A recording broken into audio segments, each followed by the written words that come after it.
वसईचा हरितपट्टा, संस्कृती, गावपण सगळं टिकवण्यासाठी यापूर्वीच्या संघर्षात लढलेले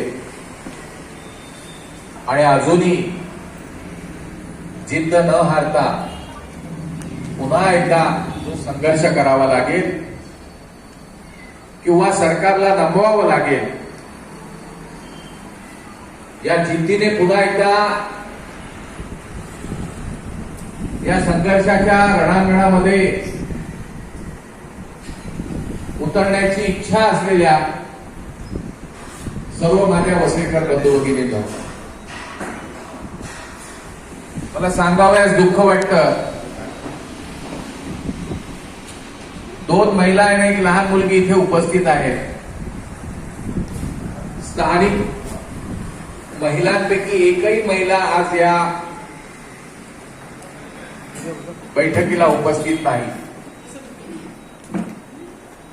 खूप जे पुढे वाढवून ठेवलेलं आहे ते आज जरी दिसत नसलं तरी अनेक विभागामध्ये ते दिसायला लागलेलं आहे की वसईची वाताहत आणि वसईकरांची वाताहत ही जर आपण लढलो नाही तर कोणच थांबवू शकणार नाही अशी परिस्थिती निर्माण झालेली आहे. कालच जे ऐकलं, उमेळमान आणि माणिकपूर यामधली मोठी वस्ती ही रेल्वेच्या काही प्रोजेक्टमुळे विस्थापित होणार आहे.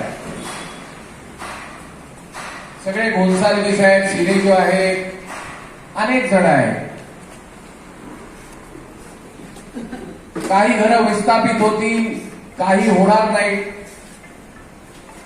परंतु त्या खाजण जमिनीमध्ये जे बांधकाम झाल्यानंतर प्रोजेक्टचं जे पाणी त्या भागातून जातं किंवा त्या भागामध्ये जमतं ते किती, त्याचं काय होणार. उमेळे चर्च सुद्धा जाते. हो सॉरी, मी पण ऐकलं, माझ्या आज ऐकण्यात आलं, कालपर्यंत नव्हतं. थोडक्यात माणसाच्या जगण्याच्या संकल्पना, विकासाच्या संकल्पना आणि पैशाच्या संकल्पना, अर्थार्जनाच्या संकल्पना याच्यात जर कुठे आपण फरक करू शकलो नाही तर पुढे आपलं जगणं फार कठीण स्थितीला आपण जात आहोत हे मात्र खूप जाणवतंय. विशेषतः आपली पुढची पिढीची लढाई आपण 2009 मध्ये सुद्धा वसईच्या भावी पिढीसाठी केली. 13 वर्षाने आम्ही थोडेसे लहान होतो, परंतु पुढची पिढी आपली कशी जगली पाहिजे वसई यासाठी आपण संघर्ष केला होता. पुन्हा एकदा आपण त्या स्थितीत आल्याचे चित्र आज निर्माण झालेलं आहे. मित्र, 13 वर्ष संघर्ष केल्यानंतर पृथ्वीराज चव्हाण सरकारला गावं वगळावी लागली. ग्रामपंचायती स्थापन झाल्या आणि मग महापालिकेच्या वतीनं राजू पाटील न्यायालयात गेल्याची स्थगिती मिळाली होती. ती जवळजवळ 23 जुलैपर्यंत, 23 फेब्रुवारीपर्यंत, 24 ला निकाल आला. 23 फेब्रुवारी 2024 पर्यंत तशीच होती. मित्र, एक गोष्ट तेव्हाही आपण सांगत होतो, म्हणत होतो आणि म्हणूनच आपण संघर्ष केला की गावं वगळणं, गावं न वगळणं हा संपूर्णपणे राज्य सरकारचा निर्णय आहे. न्यायालयामध्ये आपल्याला नाईलाजाने जावं लागलं होतं की जी स्थगिती दिली ती उठवा म्हणून आपण गेलो होतो. 13 वर्षाच्या न्यायालयीन प्रक्रियेमध्ये कोण उजवं कोण डावं हा सगळा विषय करत बसलो तर त्यातून फार काही निर्माण होईल असं वाटत नाही. मतभेद वाढण्यापलीकडे त्यातून खूप काही निघेल असं जाणवत नाही. आणि म्हणून पुन्हा एकदा नव्याने जर हा संघर्ष आपल्याला बांधायचा असेल तर एक नवीन दिशा आपल्याला ठरवावी लागेल. न्यायालयाच्या निर्णयाचं काय अवलोकन आहे थोडक्यात सुमित डोंगरे तुम्हाला सांगतील किंवा कोणाला काही शंका असतील तर त्याबाबत आपण निरसन करू. कुठचाही वादाचा मुद्दा कोणाबरोबर नाही आपला. जे कोणी इतके वर्ष विजय पाटील असोत किंवा आणखी कोणी असोत, जे कोणी हे न्यायालयीन लढाईत सहभागी होते, पायस होता, जॉन होता, मनवेल दुष्कान होते, अनेक जण होते. आम्ही जात होतो, शेवटच्या टप्प्यात आम्ही गेलो नाही. त्यामुळे ते जे होतं त्याच्यावर काही त्यांनी घेतलेले परिश्रम हे उल्लेखनीय असले तरी शेवटी मंथन करून काय निघाले हे महत्वाचं आहे आणि त्याच्यावर आपल्याला पुढची दिशा ठरवायची आणि पुढचा मार्ग शोधायचा आहे. मित्र, मागे आपण म्हणत होतो की हा राजकीय इच्छाशक्तीचा विषय आहे. न्यायालयाचा हा विषय तसा नाही. आपण नाईलाजाने स्टे उठवण्यासाठी न्यायालयात गेलो होतो. ती आपली अपरिहार्यता होती. आज पुन्हा आपण मूळ पदावर आलेलो आहोत. एक अधिसूचना सरकारनं 14 फेब्रुवारीला काढली आणि 30 दिवसामध्ये हरकती किंवा सूचना नोंदवाव्यात असं त्या अधिसूचनेमध्ये म्हटलेलं आहे. त्यात असं वाक्य आहे की ही गावं महापालिकेत पुन्हा समाविष्ट करायची आहेत, ह्या गावांच्या हद्दी, म्हणून हरकती आणि सूचना मागवलेल्या आहेत. तांत्रिकदृष्ट्या आपण जरी म्हणू शकलो की याचा अर्थ आमची गावं आज त्या महापालिकेच्या बाहेर आहेत आणि आमच्या ग्रामपंचायती स्थापन करा. प्रत्यक्षात 3 जुलैची अधिसूचना लाईव्ह आहे. 31 मे 2011ची अधिसूचना ज्याच्यात 29 गावं वगळली होती. कुठेही की या अधिसूचनेमध्ये म्हटलंय त्याच्याप्रमाणे आमच्या ग्रामपंचायती महापालिका मधून गावं काढून केल्या पाहिजे. सरकारकडे सर्व ऑप्शन आहेत की सरकार म्हणू शकतं की ही गावं जी अधिसूचना आम्ही काढली त्याच्यात काही तांत्रिक दोष आहेत ते दुरुस्त करून आम्ही नव्याने अधिसूचना काढतो किंवा संपूर्णतः नव्याने अधिसूचना आम्ही काढू. शेवटी हा राजकीय इच्छाशक्तीचा विषय हे आपण वारंवार सांगतोय.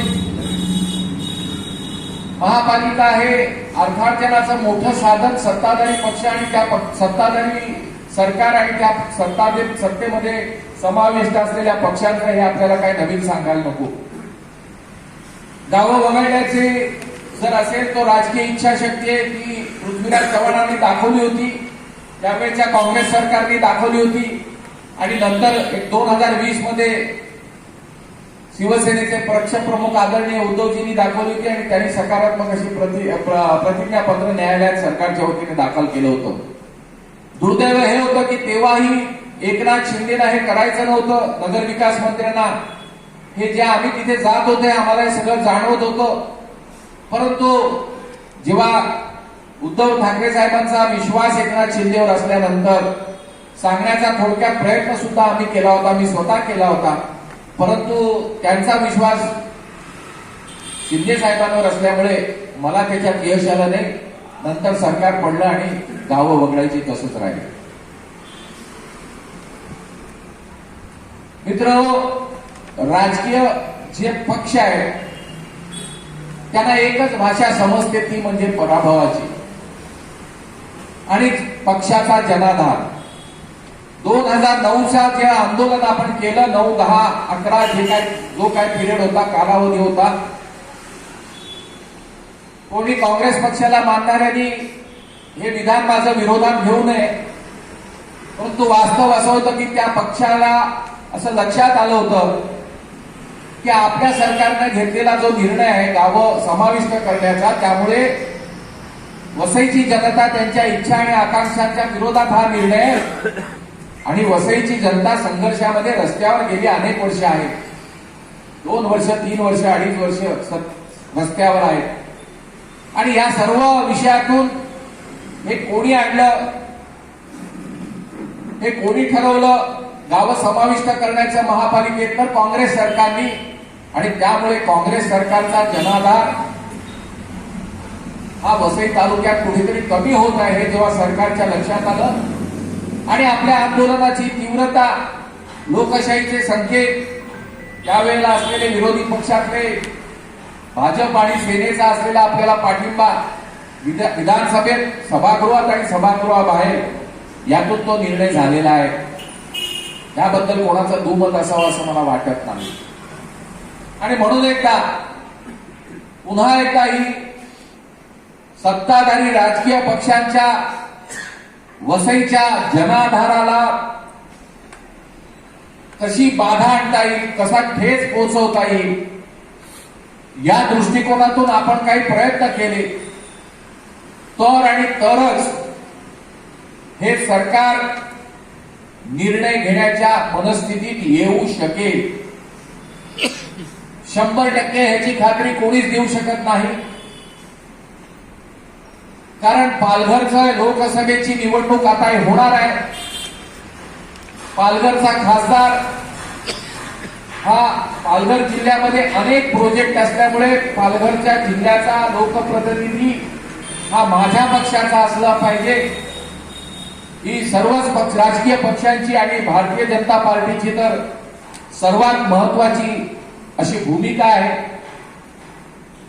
त्यामुळे येत्या लोकसभा निवडणुकीमध्ये आपली भूमिका काय, आपली म्हणजे आपण काही भाजपच्या विरोधात, मी जसा एक शिवसेनेचा सभासद पदाधिकारी आहे तसे अन्य पक्षाचे पदाधिकारी आहेत, पण पदाधिकारी म्हणून नाही तर आम वसईकर मतदारांची, वसईकर जनतेची या निर्णयामुळे जी चीड वसईकर जनतेमध्ये निर्माण झालेली आहे, असंतोष जो निर्माण झालेला आहे, तो जर आपण दूर केला नाही तर येत्या लोकसभेच्या निवडणुकीमध्ये आपल्या खासदाराचा पराभव निश्चित आहे. इथपर्यंत जर आपण भारतीय जनता पक्षाच्या आणि शिवसेना किंवा राष्ट्रवादी काँग्रेस जो वसईत तसा पक्ष नाही, आपण कोणत्याही पक्षाला कमी लेखायचं नाहीये, पण ह्या सत्ताधाऱ्यांना जेव्हा लक्षात येईल की एक खासदाराची सीट आमची जी धोक्यात आहे, त्यामुळे जो असंतोष आहे तो आपण जर दूर केला तर कदाचित वसईतून, पालघर मधून आपला खासदार निवडून येईल. आणि त्यासाठी या 30 दिवसामध्ये ज्या हरकती आणि सूचना आपल्याला द्यायच्या आहेत, ही तर कायदेशीर प्रक्रिया आपल्याला करायचीच आहे. त्याच्यासाठी मुदतवाढ मिळावी, त्या हरकती वसईच्या उपविभागीय अधिकारी, महापालिकेचे हे महापालिकेमध्ये दाखल करायला मिळाव्यात, जिल्हाधिकारी कार्यालयात दाखल करायला मिळाव्यात, या सोयीच होईल असं पत्र आपण आज नगर विकास विभागाला सुद्धा दिलेलं आहे. आणि आर्थिक दृष्ट्या सुद्धा ते लोकांना नगर विकास विभागात जाऊन देणं शक्य होणार नाही. आणि ह्या अधिसूचनेची ज्या कायदेशीर पद्धतीने प्रसिद्धी व्हायला पाहिजे ती प्रसिद्धी अजूनही झालेली नाही. त्यामुळे या 29 गावांमध्ये, ज्यामध्ये काही पेसामधील गाव आहे जिथे आदिवासी समाज मोठ्या प्रमाणात आहे, यांच्या प्रमाणपर्यंत ही अधिसूचना पोहोचलेली नाही, म्हणून त्याला मुदतवाढ द्यावी असंही पत्र आपण आज मी माझ्या पद्धतीने दिलेलं आहे. अनेक संघटनांनी, पक्षांनी दिली असतील, नाहीतर आपण सोमवारपर्यंत देऊ. परंतु ह्याची 13 तारीख किंवा 14 तारीख ही शेवटची आहे, ती आपल्याला धरून चालावं लागेल. आज सकाळी विजय पाटलांबरोबर बोलताना मी त्यांना सांगितलं की ह्या सूचना जर आपल्याला हरकतीने सूचना नोंदवायच्या असतील तर पुन्हा एकदा वातावरण निर्मिती केली तरच हे खूप मोठ्या प्रमाणात शक्य आहे. नाहीतर गेल्या वेळेला आपण 8 दिवसात 28,000 हरकती नोंदवल्या होत्या, यावेळेला 15,000 हरकती सुद्धा नोंदवणं कदाचित कठीण होऊ शकेल. आणि त्यामुळे रस्त्यावर पुन्हा एकदा काही संघर्ष पेटतोय वसईकरांच्या हक्कासाठी. वसईकरातले काही लढायला तयार आहेत, आपणही सहभाग दिला पाहिजे. मग तो हरकती नोंदवून किंवा रस्त्यावरच्या लढाईमध्ये सहभाग घेऊन असं वातावरण निर्माण केलं तर पुन्हा एकदा आपली भूमिपुत्र वसईकर जनता, जे या गावाच्या वसईचा निसर्ग हरितपट्टा टिकावा यासाठी जे स्थानिक भूमिपुत्र आणि अन्य लोक सुद्धा जे काही विचार करतात ते आपल्याबरोबर येऊ शकतील असं मला वाटतं. मी एक छोटासा विषय एक तयार केलेला आहे, जो मगाशी म्हटलं तसं की लोकसभेची निवडणूक आहे. कदाचित काही जण आपल्यामध्ये भारतीय जनता पार्टीचं समर्थन करणारी सुद्धा भूमिपुत्र असू शकतील, परंतु नाईलाज आहे. जसं मगाशी म्हटलं की या खासदाराला पराभव केल्याचं वातावरण जर आपण निर्माण करू शकलो तर काहीतरी हा सरकार आपला विचार करेल असं मला वाटतं. रस्त्यावरच्या संघर्षाचे अनेक प्रकार आपण बघितले. 2009 सालापासून 2010-11 सालापर्यंत बघितले. त्या काळातली ती पिढी, आताची तरुण पिढी, आपली वाढलेली वय, ह्याच्यातून आपण किती तो संघर्षात आपण उतरू मला शंका नाहीये. परंतु तोही प्रयत्न आपण करू. परंतु त्याच्या मर्यादा लक्षात घेतल्यानंतर एक छोटासा संघर्ष आपल्याला जो सहजतेने सुरुवात करता येईल तो सुरू करावा असा प्रस्ताव मी आपल्या सर्वांसमोर मांडणार आहे. 5 मार्च आपल्याला आठवत असेल, 5 मार्च 2010 प्रचंड असा लाठीचार्ज, अमानुष असा लाठीचार्ज पोलिसांनी तहसीलदार कार्यालय वसई इथे आपल्या आंदोलन शांततामय चाललेल्या आंदोलनाच्या कार्यकर्त्यांवर केला. कोणी कोणी मार खाल्ला, काय खाल्लं, त्यातली एक रश्मी आमची इथे उपस्थित आहे. अनेक जण, काही जण देवाघरी गेले, काही जण अजूनही आहेत. विषय तो नाही, सर्वांचं योगदान त्या आंदोलनामध्ये प्रचंड होतं. गावातला प्रत्येक माणूस, लहान मुलगा पण निघाला होता. अर्नाळ्यापासून ते वसईपर्यंत मानवी साखळी करण्याची ताकद वसईकर भूमिपुत्रांमध्ये निर्माण झाली होती आणि त्या ताकदीचा परिणाम म्हणून 2011 साली ही गावं वगळलेली होती. म्हणून एक छोटासा कार्यक्रम, छोटासा काही आपल्याला करायचा अशा दृष्टिकोनातून एक पत्र मी तयार केलेलं आहे. जे मुख्यमंत्री, उपमुख्यमंत्री, दोन्ही उपमुख्यमंत्री, विरोधी पक्ष नेते, आदरणीय उद्धवजी, काँग्रेसचे नेते जे कोणी असतील ते, अशा सर्वांना आपण ते पाठवत आहोत. त्यामध्ये आपण असं म्हटलंय की हा सगळा इतिहास दिलेला आहे. मग त्यावेळेला नगर विकासामध्ये विरोधी पक्ष म्हणून एकनाथ शिंदेनी बजावलेली भूमिका, देवेंद्र फडणवीसांनी विरोधात असल्यामुळे ती बजावलेली भूमिका आपल्या बाजूने, राष्ट्रवादी आणि काँग्रेसने घेतला निर्णय म्हणजे अजित पवारांनी सुद्धा त्या निर्णयात असलेला सहभाग, हा सगळा उल्लेख करून मी एक शेवटला भाषा सांगितलेली आहे त्यांना. ती तुम्हाला मी थोडक्यात वाचून दाखवतो किंवा मी सांगतो. वाचलं तर त्याला शब्दाला थोडीशी धार येईल म्हणून तो वाचून दाखवतो. तुम्हाला सांगितलं जो वरती लिहिलेला आहे. आपल्या सरकारने घेतलेल्या या निर्णयामुळे वसईकर जनतेत, विशेषतः वसईकर भूमिपुत्रांमध्ये तीव्र असंतोष निर्माण झालेला आहे. आपल्या सरकारने घेतलेल्या या निर्णयाच्या विरोधात निषेध व्यक्त करण्यासाठी वसईकर जनतेने वैयक्तिक व सामूहिक पातळीवर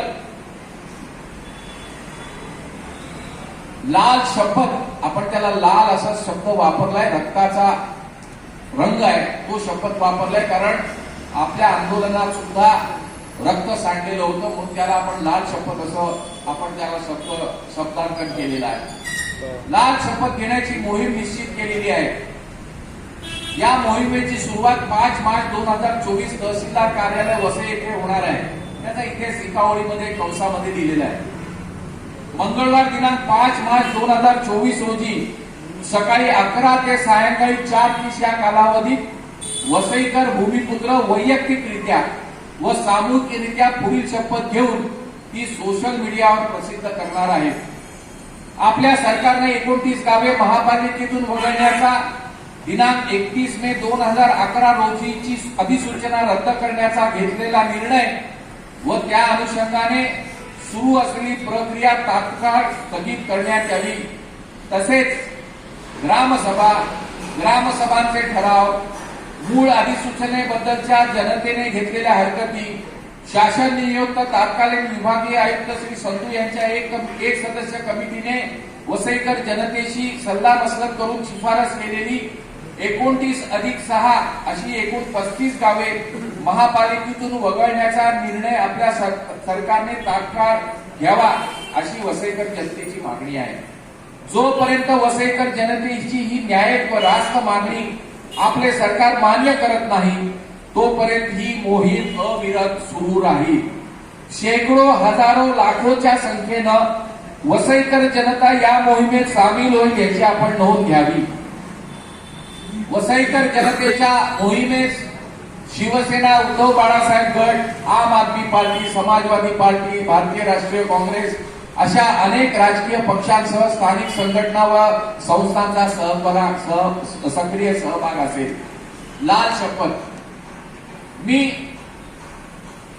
शपथ घेतो किंवा घेते की वसईचा हरित पट्टा, संस्कृती, ऐतिहासिक वारसा व गाव पण नष्ट होऊ नये म्हणून कडवा संघर्ष करून महापालिकेतून 29 गावे मुक्त करण्याचा सरकारकडून मिळवलेला निर्णय रद्द करणारे भाजप व मित्र पक्षांचे सरकार यांनी तो निर्णय तात्काळ पुनर्स्थापित करून वसईकरांच्या इच्छा आकांक्षांची पूर्तता केली नाही तर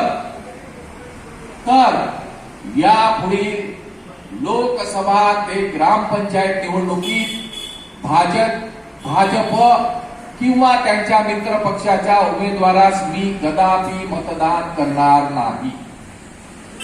आता याच्या मागची संकल्पना अशी आहे की 5 मार्चला आपण सामूहिकरित्या जसे लोक जमतील, वैयक्तिकरित्या लोक तिथे येतील, तेव्हा ही शपथ आपण फेसबुक लाईव्ह वर घेऊन ती सोशल मीडियावर अपडेट करण्यासाठी काही कार्यकर्ते आपण ठेवू तिथे. काही बॅनर त्याचे बनवलेले आहेत. बॅनरचा फॉर्मॅट आपण तयार केलेला आहे. राजकीय पक्षांना ज्यांना कोणाला स्वतःचे बॅनर तयार करत असतील त्याचा त्यांनी सिम्बॉल टाकून सुद्धा ते तयार करू शकतात. वैयक्तिकरित्या सुद्धा कोणी पदाधिकारी तो करू शकतात. 5 मार्चला कार्यक्रम झाल्यानंतर मी ठरवलेलं आहे माझ्या मुळगावचं चर्च सुटल्यानंतर किंवा संध्याकाळच्या वेळेला मी तिथे 10 जणांची टीम तयार करून 10 बॅनर, 5 बॅनर, 2 बॅनर लावून प्रत्येक माणसाला तिथे उभा करून थोडक्यात संकल्पना सांगत राहत माईकवर त्याला ती शपथ घ्यायला त्या बॅनरच्या समोर लावून ती सोशल मीडियावर कशी जाईल आणि त्याला प्रसिद्धी कशी मिळेल असा प्रयत्न माझ्यासारखा कार्यकर्ता करणार आहे.